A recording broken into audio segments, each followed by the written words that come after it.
औज़ुबिल्लाहि मिनश्शैतानिर्रजीम बिस्मिल्लाहिर्रहमानिर्रहीम। मैं हूं आपका होस्ट तारिक भट्टी, न्यूज़ वर्ल्ड यूरोप के प्लेटफार्म से। पेरिस खुशबुओं का शहर और पूरी दुनिया में मशहूर है।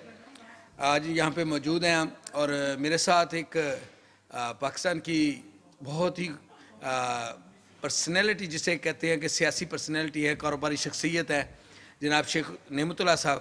तो पीटीआई से उनका तल्लुक़ है, सोचा कि आज उनसे बात करते हैं। जैसे हमने आपसे वादा किया था कि पूरे यूरोप में जो भी तारकीन वतन में लोगों ने अपना मेहनत और जदोजहद से मकाम बनाया, उनका पैगाम जो है वो आप तक ज़रूर पहुँचाएँगे कि वो लोग कैसे यहाँ पे आए और किस तरह लोगों ने यहाँ पे मेहनत करके अपना मकाम बनाया।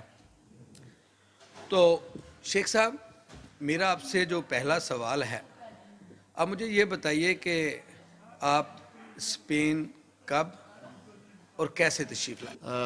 सबसे पहले तो मैं आपका शुक्रिया अदा करता हूँ तारिक भाई कि आप स्पेशली स्पेन से मिलने के लिए आए, तो बहुत मैं मशहूर हूँ आपका। तो उसमें मैं ये अर्ज़ करूँगा कि आज से अरसा 20 साल पहले मैं यूरोप आया, फ्रांस आया, क्योंकि यहाँ पे बड़े हमारे फैमिली फ्रेंड बड़े करीबी अजीज़ थे। तो वो मुझे अक्सर कहा करते थे कि यार आप वहाँ पे आ जाएं, क्योंकि मैं अकेला होता हूँ। तो उनके साथ बड़ी मेरी वो प्यार और मोहब्बत था और है भी। तो वो उसमें फिर ऐसे हुआ, लेकिन मेरा कोई इरादा नहीं था कि यूरोप या कहीं किसी और मुल्क जाने का, कि पाकिस्तान से बड़ी मोहब्बत थी और अल्हम्दुलिल्लाह।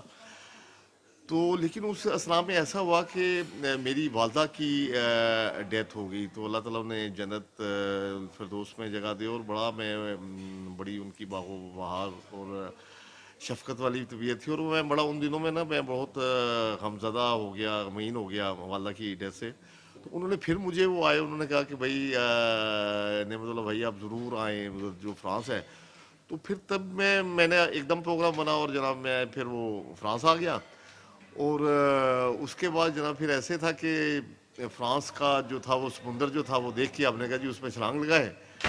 तो क्योंकि मेरी ऐसी तबीयत है कि या कोई काम करते नहीं, जो कर या अगर करते हैं तो फिर वो दिल से करते हैं। तो फिर वो जनाब फ्रांस था, यहाँ की वो परफ्यूम थी, खुशबू थी, और जनाब शेख नेमतुल्लाह साहब ने जनाब उधर उसमें समुंदर में छलांग लगा दी। मुझे ये बताएं कि क्या कारोबार करते हैं आप यहाँ पे और कैसे आपने स्टार्ट लिया कारोबार का, इसके बारे में थोड़ा सा प्लीज़ हमें तफसील से बताइए। मैं समझता हूँ जी कि वाकई दियार गैर में जो है आपके लिए मुश्किलात भी होती हैं, और ये कहते हैं कि ये अल्लाह की रहमत भी है कि आप बहुत कुछ सीखते हैं।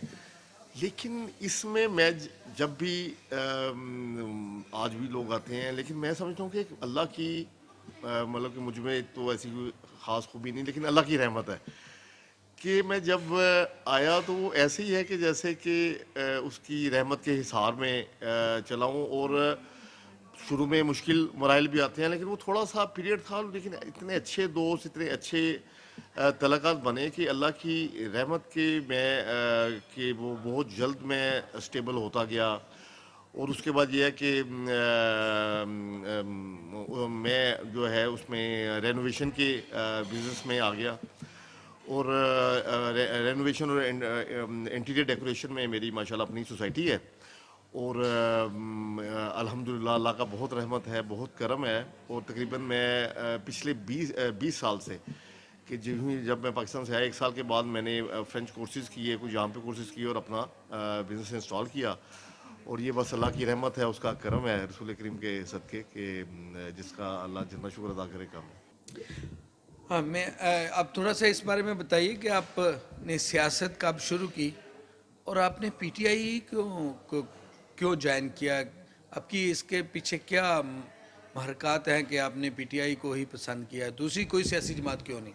पॉलिटिक्स में मैं आपसे कुछ जिक्र करूंगा कि हमारे जो लीडर हैं इमरान खान पीटीआई कि उनसे मेरी, जब मैं पाकिस्तान में भी था, जो क्रिकेट में उसके हवाले से, क्योंकि मेरा तलब लाहौर से है, तो तभी उनसे मुलाकातें होती थी। हमारे एक फैमिली फ्रेंड हैं यूसुफ सलाउद्दीन, तो उनके साथ उनकी बड़ी, तो तब वो भी पॉलिटिक्स में भी एंटर हो रहे थे। तो लेकिन उसके बाद जो उनका सफ़र है, मुसलसल उनकी हिम्मत, काविश और हमारी जो सरमाया दराना निज़ाम है, इससे साल होता है लोगों का, اور جو ایک ہی طرح کی پارٹیاں بار بار حکومت میں آتی ہیں اور لوگوں کو بیوقوف بنایا جاتا ہے. تو یہ سب کچھ دیکھ کے جو تھا، اور میں نے دیکھا کہ یار یہ انسان ہے عمران خان جو ہے، جو کہ لڑ رہا ہے استحصال کے خلاف، ہماری کرپٹ سسٹم کے خلاف. تو میں پھر پی ٹی آئی میں شامل ہوا، اور مجھے بہت فخر ہے کہ ہمارا جو لیڈر ہے عمران خان ہے، اور ہم اس کے قیادت میں جو ہے اپنے ملک و قوم کی بہتری کے لیے ہم آگے بڑھ رہے ہیں اور سب مل جل کے کام کر رہے ہیں. مجھے یہ بتائیے کہ آپ مستقبل میں آپ کے کیا ارادے ہیں؟ آپ بزنس کو ایکسپینڈ کرنا چاہیں گے یا کوئی اور بزنس سٹارٹ کرنا چاہیں گے؟ آپ مستقبل میں آپ کیا کرنا چاہتے ہیں؟ اس بارے میں ذرا اپنے ناظرین کو بتائیے. تو مستقبل کے بارے میں جو آپ نے پوچھا، تو الحمدللہ میری یہ خواہش ہے کہ اللہ تعالیٰ رسول کریم صلی اللہ علیہ وسلم کے صدقے اگر مجھے موقع ملا تو انسانیت کی خدمت کے لیے میں کچھ کرنا چاہتا ہوں، جس میں انسانیت کی بھلائی ہو. اس میں یہ ہے کہ ملک و قوم کا نام روشن ہو، وہاں پہ پاکستان میں لوگوں کو روزگار ملے، وہاں پہ تعلیم ہو، وہاں پہ پانی ہو، اور ایک واقعی ہی کہ ہم عمران خان کے ساتھ مل کے جو مدینہ کی فلاحی ریاست ہے اس کا بول بالا ہو. اور یہی میرا مشن ہے اور یہی میرا دین مجھے سکھاتا ہے. آپ ماشاءاللہ بڑے خوبرو، بڑے خوبصورت، بڑے اٹریکٹیو انسان ہیں. زندگی میں انسان جب کالج لائف میں ہوتا ہے یا اپنا ایک ینگ ایج میں ہوتا ہے، کبھی کوئی عشق، کوئی پیار، کوئی لو سٹوری زندگی میں ہے تو اپنے اگر دوستوں کے ساتھ شیئر کرنا چاہیں پلیز. بالکل آپ نے ٹھیک کہا جی. بندے کا خوبصورت ہینڈسم ہونا یہ بھی اللہ کی دین ہوتی ہے. اس میں میں کہتا ہوں، سمجھتا ہوں کہ اللہ کا بہت شکر ہے. اور دیکھیں کہ جو عشق، محبت، پیار ہے، یہ بھی مطلب ہے کہ یہ زندگی کی خوبصورتی ہے، محبت ہے.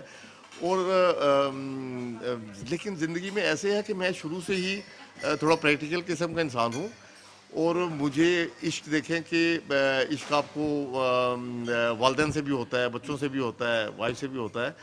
تو میری خیر زندگی میں ایسے میں